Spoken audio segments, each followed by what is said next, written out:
Berapa banyak Bapak Ibu yang menganggap membesarkan anak hari ini di jalannya Tuhan itu sangat mudah? Boleh angkat tangan? Ibu Esther Penlana sebagai Direktur Pelayanan Anak-anak. Kita akan mengikuti suatu acara yang spesial. Senang sekali ya akan mendengarkan pengalaman maupun pengetahuan, karena kalau saya melihat dari biodata beliau sudah memiliki pengalaman yang luar biasa, baik nasional maupun internasional. Nama lengkapnya adalah Abram Sundun, menikah dengan Ibu Cheryl Kue Huan, betul ya? Betul. Dan mempunyai 3 orang anak yang sudah dewasa. To be honest with you, salah satu yang menjadi acuan saya, Pak, dalam mendidik anak saya, tadinya masih kuliah, masih agak remaja, kecil, tetapi sekarang udah dewasa, adalah saya mendengar seminar dari Pak Bram, dan it's very valuable, dan saya rasa ini sangat baik.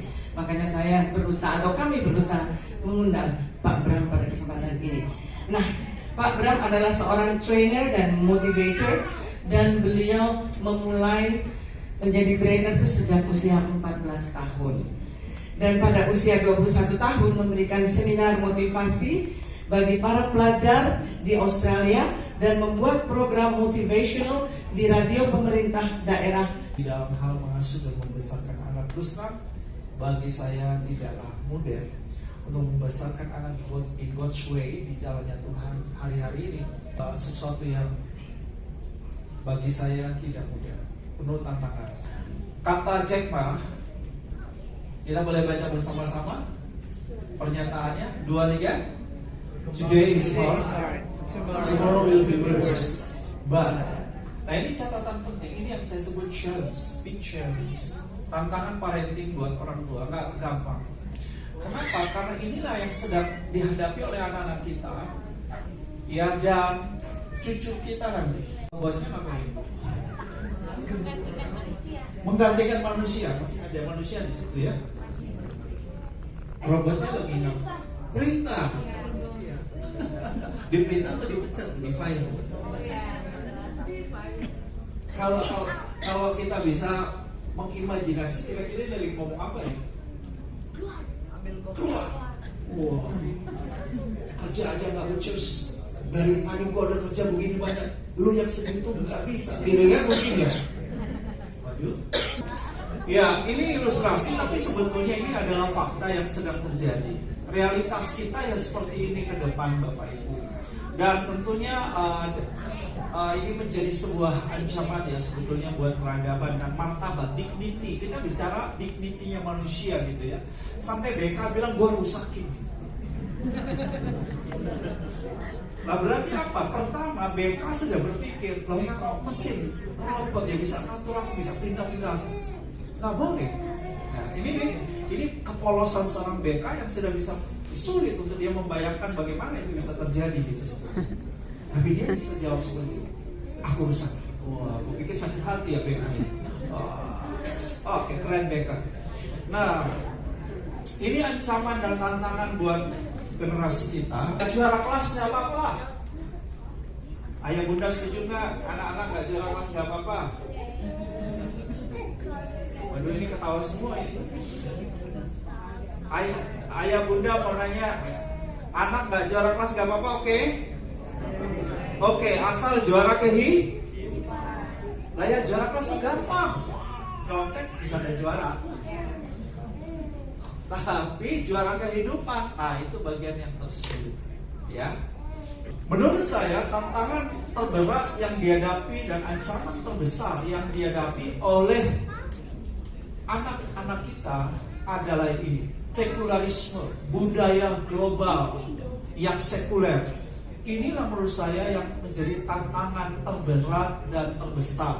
Bagaimana kita membangun pertahanan iman dari anak-anak kita, itu yang paling penting menurut saya. Pekerjaan mulia dan terberat dan terbesar buat orang tua hari-hari ini bukan bikin anak pintarnya, ya, tapi bikin anak cerdas rohani ya, spiritualitas. Berapa banyak ayah bunda yang pusing gitu ya. Aduh, anak saya gimana ya? Udah kecanduan ini, sudah sebentar ya pegang gadget gitu, nggak bisa lepas dari gadget gitu, tidurnya sama gadget gitu kan, kemana-mana ya, dan udah terpapar lah, sudah kecanduan, udah addict. Apa yang saya mau sampaikan di sesi ini bekal buat kita semuanya yang saya sebut peace parenting. Ini adalah solusinya. Tadi sudah saya sampaikan apa? Tantangan parentingnya. Bapak Ibu siap menerima tantangan ini? Siap menghasilkan, memproduksi pemimpin kelas dunia dari rumah, Bapak Ibu? Mereka akan menjadi anak-anak yang memegang pemerintahan, pahlawan yang gagah perkasa, cakap dalam pekerjaan, terkenal di antara bangsa-bangsa karena mereka keturunan yang diberkati. Kalau Bapak Ibu diberkati, ayah dan bunda yang diberkati, percayalah, anak cucumu juga diberkati. Ya, itu sudah pasti. Itu saya sebut hukum keturunan, hukum koneksi. Contoh, semua yang terhubung dengan Abraham pasti diberkati. Abraham diberkati, Ishak diberkati, Yakub diberkati, kemudian 12 suku Ishak. Dan janjinya bahwa Abraham diberkati dan keturunannya diberkati dan olehnya bangsa-bangsa diberkati. Dan kita yang percaya kepada Yesus disebut keturunan Abraham. Kalau kita keturunan Abraham, maka firman-Nya berkata kita berhak untuk mendapatkan perjanjian itu, menjadi pewaris. Jadi kita keturunan ini diberkati karena terkoneksi dengan Abraham. Nah, perhatikan. Kalau Bapak dan Ibu mengenal takut akan Tuhan, diberkati. Yakin, percayalah, anak cucu Bapak Ibu juga pasti diberkati. Ayah dan bunda, kita harus lakukan bagiannya kita sebagai solusinya. Solusinya adalah peace parenting. Peace atau damai. Tetapi dari kata peace ini ada formula berupa akronim. P-nya adalah prayer, katakan prayer atau doa. E-nya adalah environmental atau yang berhubungan dengan lingkungan, environment. Lalu E-nya ability, lalu C-nya coaching, I-nya experience, pengalaman. Baik, saya jelaskan satu-satu. Saya mulai dari prayer. Saya undang istri saya untuk bagian ini, kita bersama-sama. Yang pertama adalah prayer. Bagaimana kita menghadapi tantangan parenting hari ini untuk menghasilkan world class leader, juara kehidupan, orang-orang yang mengenal Tuhan dan perbuatan Tuhan yang akan menjadi salt and light of the world, menjadi garam dan terang dunia. Yang pertama adalah prayer. Jadikan rumah kita kawasan hadirat Tuhan. Nah, istri saya akan membagikan secara singkat apa yang kami lakukan di dalam keluarga kami sebagai kawasan hadirat Tuhan. Yang kami lakukan dalam keluarga kami yaitu membangun mesbah.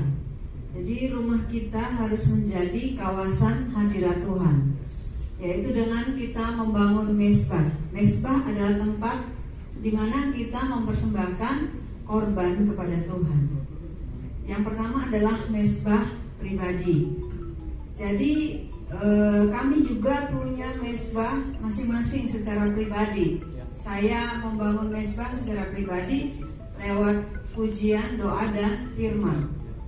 Ya, jadi saya juga berdoa secara pribadi, membaca, merenungkan firman, memuji, menyembah Tuhan.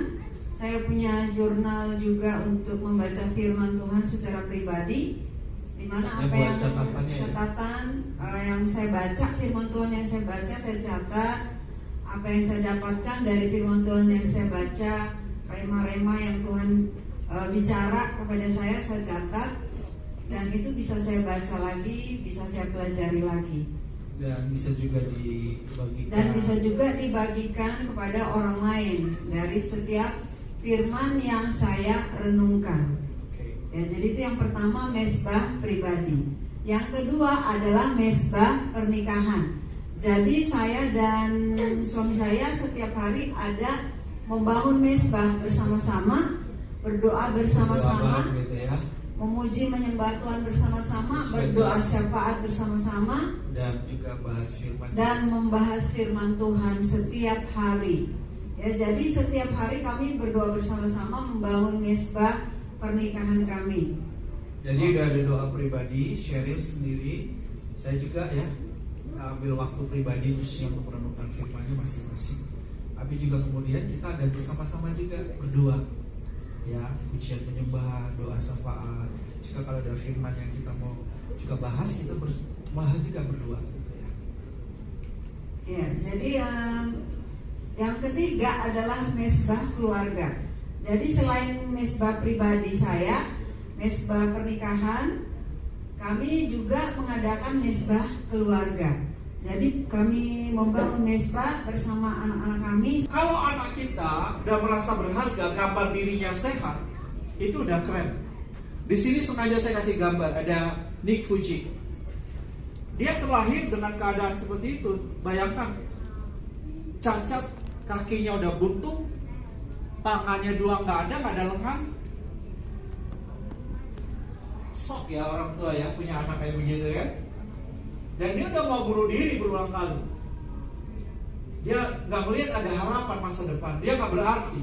Udahlah, dia udah merasa gua udah sangat gak berharga, gak berdaya guna, gak ada artinya. Tetapi apa yang menjadikan dia motivator kelas dunia sekarang?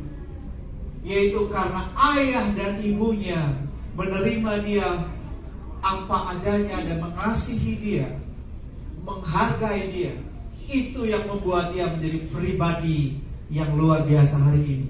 We're more okay with arguments because we realize that amidst these debates and these discussions that we had, we're trying to find each other out. And I think when you reach an adolescent stage, you're trying to see what you can get away with more.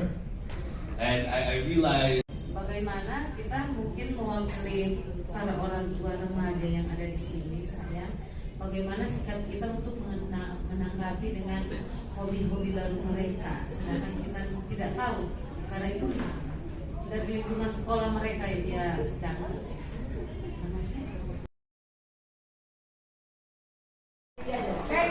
Thank you Cibu Bur, dari kalian sudah datang.